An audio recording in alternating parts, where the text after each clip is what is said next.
트럼프 미국 대통령 당선인이 4년 만에 백악관 복귀 준비에 들어가 있습니다.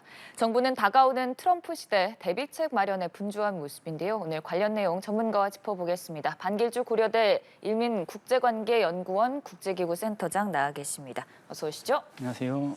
네, 일단 트럼프 당선인과 바이든 대통령의 만남 얘기부터 좀 해보겠습니다. 오는 13일에 만날 것으로 보이는데 아무래도 인수인계 작업 본격화할 것으로 예상되고요. 어떤 말들을 주고받을지도 관심인데요. 예, 이번 만남 자체에 의미가 좀 있는 것 같아요. 그거부터 짚어봐야 될 것 같은데 민주주의가 이제 가동이 되려면 반드시 지켜야 되는 법과 제도의 측면이 있고 성숙한 규범 이런 것들이 있어요. 근데 이제 트럼프 1기 당시에는 바이든 당선인을 만나지 않았잖아요. 네. 그러니까 지금 성숙해진다. 즉 규범이 다시 작동된다는 의미가 좀 있고요. 이번 만남 메시지는 해리스 후보의 승복 메시지와 비슷할 것으로 보여요. 첫 번째는 축하한다. 대선 기간 레이스 동안에 이제 승부를 했던 것 자체에 의미를 부여하면서 승리를 축하하는 게 있겠고요. 두 번째는 안정적인 권력 이양이라는 메시지를 좀 낼 것 같아요. 편의를 잘 제공하고 인수를 잘할 수 있도록 돕겠다라는 얘기가 있고, 그거는 이제 트럼프 이제 국민에 대한 메시지도 있고 트럼프에 대한 메시지도 있습니다. 그러니까 권력을 민주주의 제도와 원칙에 따라 잘 이양하니 민주주의 원칙을 잘 지켜달라. 4년 동안 이제 임기를 하면서 그 이야기 있을 것 같고요. 마지막에는 이제 통합의 메시지를 좀 당부를 할 것 같아요. 네. 대선 기간 동안 분열이 많이 됐기 때문에 치유의 과정이 필요하거든요. 사회적 통합에도 신경을 써달라라고 메시지를 낼 것 같습니다. 이제 차차 트럼프 시대를 백악관도 준비하는 모습인데 1기 때 모습을 보면은 트럼프 내각이 좀 가족 참모들이 많았거든요. 2기에서는 좀 달라질까요? 트럼프 정치 스타일이 가족 정치 스타일이죠. 그래서 트럼프 1기 때도 이방카 딸하고 사위가 사실은 선임 고문으로서 네. 굉장히 활동을 했고요. 그래서 2기 때도 대선 캠프 때부터도 장남인 트럼프 주니어가 많은 활동을 했어요. 부통령 영입하는 데도 역할을 했고, 로버트 케네디 주니어도 이제 트럼프를 지지하는 데 역할을 했고, 그리고 지금 인수위에 상임 고문을 맡게 됐잖아요. 그래서 상당히 가족 중심적으로 정치를 하는 것은 그대로 이어가는데 좀 더 강해지지 않을까 생각이 들어요. 오히려, 왜냐하면 네. 트럼프 주니어 같은 경우가 인사에 깊이 관여하겠다고 얘기를 했잖아요. 사실 인사가 굉장히 중요한데 거기에서 또 이제 메시지를 구체적으로 냈어요. 선출된 권력자인 트럼프보다 더 많이 아는 것처럼 하는 사람은 배제시키겠다라고 네. 얘기했잖아요. 충성심을 요구한 건데 그런 거 보면 가족 정치가 더 짙어질 가능성이 높다고 봅니다. 이방카가 좀 전면에 나섰던 1기와 그리고 지금은 다시 이방카의 존재감은 거의 없는 듯한 모습인데 이 차이는 우리에게는 크지 않을까요? 이방카는 이제 트럼프 1기 때 백악관 선임 고문을 맡으면서 좀 정치 염증을 느낀 것 같아요. 그래서 그래요? 이번에는 역할을 안 할 것 같고 대선 캠프에서도 크게 활약이 없었기 때문에 트럼프 주니어 중심으로 이루어질 것 같습니다. 네, 이제 또 그 내각이 어떻게 꾸려질지도 관심인데 사실 선거 과정에서 트럼프 당시 후보였던 시절에는 좀 이른바 막말 논란도 많았었잖아요. 그럼에도 이번에 경합주를 싹쓸이하면서 승리를 차지했단 말이죠. 승리의 요인은 뭐라고 분석하세요? 가장 중요한 것은 도전에 직면한 미국의 대내외 환경에서 강하게 미국을 이끌어줄 지도자가 필요했다라는 인식이 있었던 것 같고요. 좀 구체적으로는 해리스의 여성 호소 전략보다 트럼프의 남성 호소 전략이 좀 컸다. 그런 게 좀 있겠고요. 지금 이제 러스트벨트 지역이 트럼프 1기 때 굉장히 호소가 잘 돼서 트럼프가 당시 대통령이 될 수 있었는데 트럼프 4년을 보니까 러스트벨트 백인 노동자에 대한 어떤 개선 조치가 그렇게 눈에 띄지 않으니까 다시 민주당으로 넘어갔거든요. 근데 지금 바이든 때도 또 다시 실망을 해서 다시 한번 기대해보자. 즉 러스트벨트 백인 노동자의 스윙보터 역할이 좀 강해진 게 있고요. 그 마지막으로는 미디어 정치에서 좀 달라진 판세가 좀 있는 것이죠. 네. 전통 미디어, ABC, CBS 이런 전통 미디어의 어떤 그 젊은 층이 보는 그 시청률이 좀 낮아지고 팟캐스트는 굉장히 보는 층이 높아지고 그 이유는 사실 전통 미디어에서는 절제된 용어, 그다음에 대화 방식이 약간 경직성 이런 게 있는데 팟캐스트 같은 경우는 굉장히 자연스럽게 얘기하고 용어도 뭐 듣기 쉽게 막 얘기하고 그러잖아요. 그게 이제 호소력이 있었고 특히 트럼프 같은 경우는 로건이 운영하는 팟캐스트에서 나와서 3시간 동안 자유롭게 얘기했잖아요. 그런 것들의 미묘한 차이가 커다란 어떤 결과로 이어졌다 그렇게 볼 수 있겠습니다. 사실 선거판에 생각해보면 이긴 쪽, 그러니까 상대편, 진 쪽에서는 결국 다음 주자를 물색해야 된다. 어떻게 지금의 이 상황을 타개해 나갈 것이냐라는 분위기가 많이 형성되잖아요. 미국의 민주당 지금 분위기는 좀 어떻습니까? 민주당 지금 분위기는 이제 패배이기 때문에 내홍과 책임론이 이제 불거질 네. 수밖에 없죠. 그래서 이제 그것을 수습하는 게 일단 우선이고요. 그 수습 과정에서 자연스럽게 잠룡이 등장할 수가 있습니다. 네. 그 이유는 트럼프가 이제 내년 1월에 임기를 시작하면 4년만 할 수밖에 없잖아요. 단임이기 때문에. 이미 한 번 했기 때문에. 그렇죠. 그래서 그게 이제 속도가 붙을 수가 있는데 그게 누가 될 것이냐. 현직에 있는 민주당 소속 그 주지사들이 지금 목소리를 내고 있어요. 뭐 캘리포니아, 뉴욕, 미네소타, 일리노이 이런 데서 목소리를 내고 있는데 특히 주목되는 게 책임론에서 자유롭지 않은 티멀스 미네소타 주지사도 지금 목소리를 내고 있거든요. 그래요? 그 얘기는 잠룡으로서의 의미도 있지만 지금 트럼프 2기 집권 시 걱정되고 있는 민주주의 가치 그 하락에 대한 그 견제 장치. 네. 특히나 공화당에서 하원과 상원을 다 장악한 상태에서 견제 장치가 안 되잖아요. 그러니까 그런 견제 역할을 민주당에서 하겠다라는 메시지도 잠룡과 더불어 그런 메시지도 같이 포함해서 그런 목소리가 나온다고 생각을 합니다. 네, 선거 이후에 참 각계각층에서 발빠르게 움직이는 모습인데 이제 트럼프 시대 아래에서 복잡한 국제 정세를 어떻게 풀어 나갈지도 관심입니다. 먼저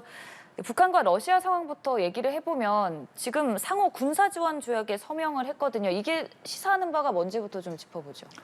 일단은 이 상황이 굉장히 복잡해지기도 했고 이제 엄중해진 상황이죠. 네. 그래서 북한과 러시아가 사실은 뭐 거의 만장일치로 이렇게 비준을 하는 것 자체는 놀랍지는 않아요. 왜냐하면은 푸틴이든 김정은이든 사실 종신 집권하고 있는 절대 권력자이기 때문에 뭐 자연스러운 수순이긴 한데 이거에 대한 파급 효과가 크게 세 가지가 있을 것 같아요. 첫 번째, 북한군이 지금 11,000여 명이 유라시아 전선에 파병이 돼 있는데 네. 그건 시작에 불과할 것이다. 이제 조약이 비준됐기 때문에 2차 파병, 3차 파병을 통해서 러시아가 승리할 때까지 파병하겠다는 식으로 그게 굉장히 고강도 파병으로 이제 바뀔 가능성이 있는 것이고요. 두 번째는 전략 거래의 아웃풋, 결과치가 굉장히 좀 더 높아질 가능성이 높다. 전략 거래라고 하는 것은 북한군이 유라시아 전선에 파병함으로써 받게 되는 전략 기술과 무기거든요.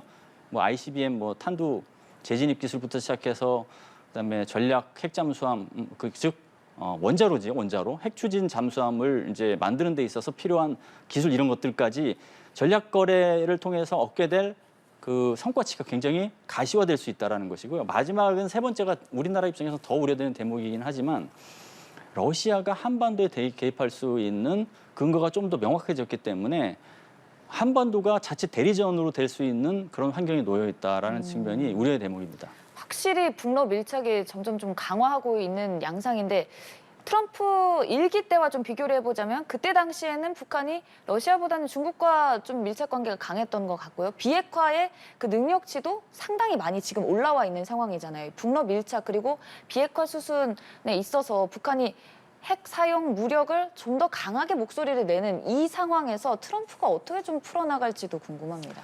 트럼프 당선인의 특징은 하향식 접근이에요. 즉 탑다운. 본인이 중요한 것을 다 하고 참모들의 얘기를 듣고 하는 게 아니라 본인이 주도하겠다. 그래서 네. 똑같은 게 이제 가동될 것 같은데 여건이 달라진 건 분명히 있죠. 국제 안보 환경이 달라진 것은 두 개의 전선에서 전쟁이 진행 중이고 유엔의 기능이 당시보다 좀 더 약화된 게 있고 그리고 북한 김정은과 트럼프가 학습 효과를 통해서 하노이 결렬을 경험했잖아요. 그렇기 때문에 그거에 대한 어떤 학습 효과가 나타날 수 있는 그게 있는 것이고 또 북한의 위상이 좀 더 달라졌어요.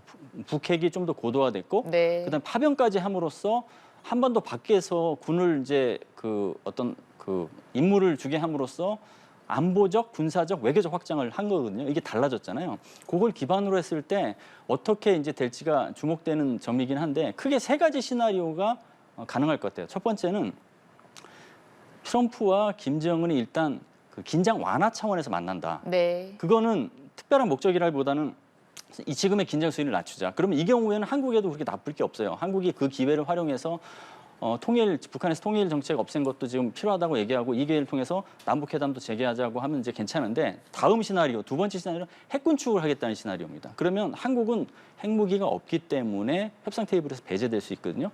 그런 경우에는 비핵화 문제도 비핵화 목표도 흔들릴 수 있을 뿐만 아니라 한국이 한반도 문제에서 당사국으로서의 역할도 낮아질 수 있어요. 근데 세 번째는 핵군축 플러스 북한에 대한 체제 안전보장 조치 뭐 이런 것까지 아예 패키지로 다 될 수가 있어요. 그러면은 그 경우에는 한국 패싱 플러스에서 공포의 균형이 작동되는 게 상당히 약화될 수 있기 때문에 그게 이제 그렇게 안 되도록 외교적 노력을 하는 게 필요하고, 그리고 첫 번째 시나리오의 경우에도 초기 단계부터 한국과 아주 치밀한 조율을 거쳐서 긴장 완화 회담도 할 수 있도록 하는 게 굉장히 지금 상황에서 주목해야 될 외교적 포인트라고 생각됩니다. 근데 그 선거 레이스 때만 하더라도 뭐 공화당이든 민주당이든 북한의 비핵화라는 부분의 목소리를 뺐기 때문에 일각에서는 핵 군축 시나리오에 더 가까워지는 것 아니냐는 해석도 있거든요. 어느 쪽의 가능성이 더 크다고 보세요? 사실 그 비핵화라는 문제가 처음에 그 조선반도 비핵화라고 해서 북한이 주장했던 게 있어요. 근데 그것을 그 의미가 아니라는 것을 표현하기 위해서 한반도 비핵화라는 의미를 담은 거죠. 거기에는 네. NPT 체제의 준수를 얘기를 했어요. 그러다가 그게 이제 그 말을 역으로 이용해서 결국 핵무장을 했어요, 북한이. 한국만 핵무기를 전술 핵무기를 빼고.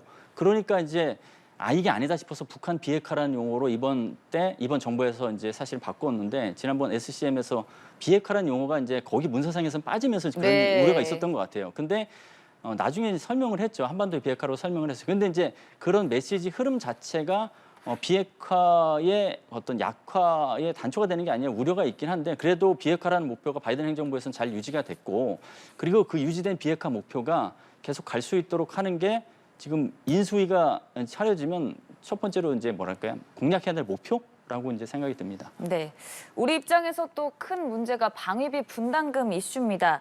그러니까 주한미군 감축이냐 철수냐, 방위비 분담금을 아예 올려서 쫙 받느냐.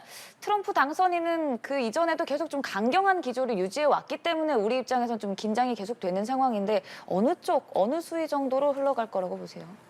한국에 대해서 머니머신이라고 얘기했기 때문에 네. 그만큼 돈을 내야 된다는 목소리를 낼 것 같아요. 그리고 바이든 행정부에서 지금 우리 정부하고 맺은 2026년에서 2030년까지 방위비 분담금 협상 타결안에 대해서 이건 뭐 불만이 있기 때문에 재협상의 소지는 굉장히 높다고 보는데, 다만 이게 어느 시점에서 등장할 것인지는 한 세 가지 측면에서 봐야 될 것 같아요. 지금 첫 번째, 이제 지금 단계에서 트럼프 2기 준비 단계에서 세 가지 질문이 필요한데, 첫 번째 누구를 기용할 것이냐, 두 번째는 공약하고 실제 정책하고 차이는 얼마나 될 것이냐, 세 번째는 백악관의 재입성에서 첫날 행정명령 1호를 무슨 내용을 담을 것이냐. 예를 들어서 뭐 기후변화 협약을 담을 가능성이 남은데, 그뿐만 아니라 이민, 심지어는 방위비 요구까지 담느냐의 문제, 이런 게 있을 수 있거든요.